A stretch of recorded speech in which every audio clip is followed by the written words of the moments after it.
Okay, this piece right behind me is titled Christ Crucified. It was made from 1310 to 1315, so it took about 5 years to make. It's tempera on wood, so this is a wooden piece. The artist is unknown, but it is located in Florence, Italy at the Uffizi. The fact that it was made in 1310 to 1350 makes it a Byzantine piece of art. I think it's very similar to the other art in that era.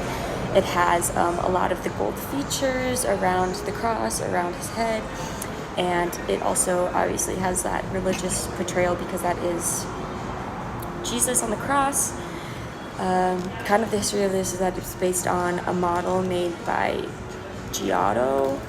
I've seen like a lot of the same portrayal of Christ like everywhere we go, which is kind of the reason I picked it. I thought it was interesting that I've seen like a lot of this exact example.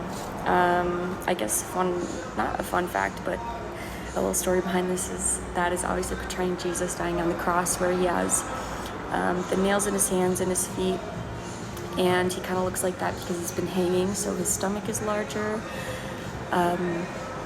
Everything falls down, and if you do hang on the cross like that, you kind of like suffocate yourself to death. So it's kind of a fun fact.